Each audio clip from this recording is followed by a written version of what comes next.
Okay guys, tomorrow. First up, we have a little bit of a back of the leg circuit here. This is gonna get a little spicy, I think. It's every 20 seconds. Going to go through 3 movements. We'll go over those in a second. Get a 30-second rest 5 times through. So 20 seconds, 20 seconds, 20 seconds. Quick transitions, 30-second rest. Rinse and repeat 5 times. Those movements are reverse plank with a march. Okay, so again, shoulders set, big chest, hips are up, drive the knee up, drive the knee up. Okay, that's gonna light up the hamstrings quite a bit. It should light up your glute as well. Just to 90 degrees. Okay, you don't have to hoist the knee anywhere up near the chest. 90 degrees is fine. So 20 seconds of that. 20-second frog glute bridge. Okay, so kind of set up just like you would as if you're going to do an ab mat sit up. Okay, so feet, or the bottoms of your feet, sorry, are touching, and then you're just going to bridge, squeeze your bum back down. Okay, this exercise focuses heavily on the glute med, so lateral side of the hip, which controls knee tracking. So if you're someone that's got some funky knees, or your knees tend to collapse when you squat, lunge, single leg squat, it's a great drill to help strengthen that movement. Lastly, bear hug lunge. So again, just hugging whatever you can, alternating lunges, 20 seconds. Now, quick thing on the hugging, guys. One of the reasons why I've been doing a ton of that, when you back squat, when you front squat, there is a lot of activation through your back, lats, rhomboids, erectors. So in order to not lose a ton of that activation strength, there's a lot of hugging in our at-home workouts. It's the closest thing that we can do without putting a barbell on our back to force us to activate all those back muscles that we need for when we're squatting. Okay, just a little side note onto why we're doing so much of these hugging movements. Now, conditioning or Metcon for tomorrow.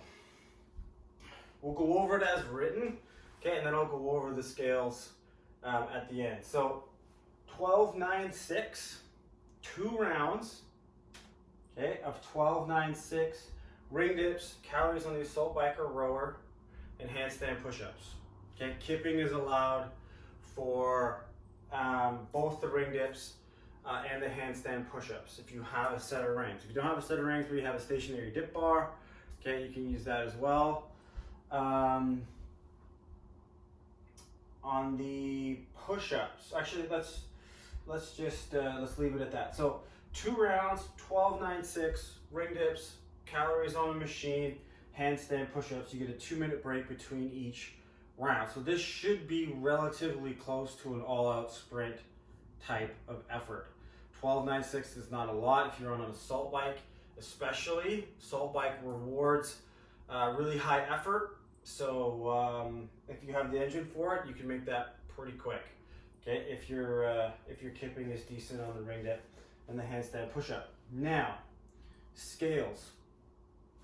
So we did the countertop dip last week. I thought that worked great.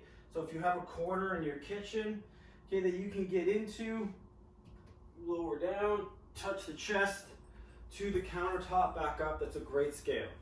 Okay. If you don't have the strength, okay, or the ability, you don't have a corner in your kitchen to do so, you can do a weighted push-up. Okay, throw a plate if you got something on your back. Again, put a bunch of weight in a backpack. You could actually physically wear it to do your push-ups. Another good option is a banded push-up. So here, okay, that's a great option to make those push-ups a little bit harder. Outside of that, a close grip dumbbell press if you have access to 2 dumbbells. Okay, and they're relatively tough, so 12 reps would be relatively tough. Okay, that's also an option. So any one of those is fine. Obviously, okay, if you struggle with the regular push-up, the usual scales from there. Knees elevated, okay, even on a wall if you have to. Full range of motion, you guys know the drill. Chest, thighs, touch the floor, full lockout at the top on those push-ups. Moving on, okay. The scales for the assault bike or rower are just double unders. Okay, we'll go over the reps in a second. Single unders or jumping jacks. So you'll do, if you're doing a scale that doesn't involve a machine, okay, you're gonna do 12, okay, of your dip, whatever your variation is. 80 double unders, single unders, or jumping jacks. 12 handstand push-up or whatever your scale is. Then 9, 60, 9, 6, 46. Okay, rest 2 minutes, rinse and repeat. So those are the rep schemes. Again, guys, this is in tribe. Okay, so it's not making sense right now. Just have a look. Okay, it's not super complicated. So instead of 12, 9, 6 on the calories, you'll do 80, 60, 40 of double unders, single unders, or jumping jacks.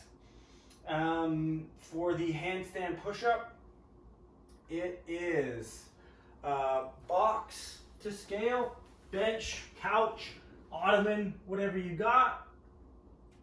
Okay, we can use the pike. Also a really good scale. Okay, with full range of motion. Outside of that, if you have access to 2 dumbbells, okay, you can do a Z press.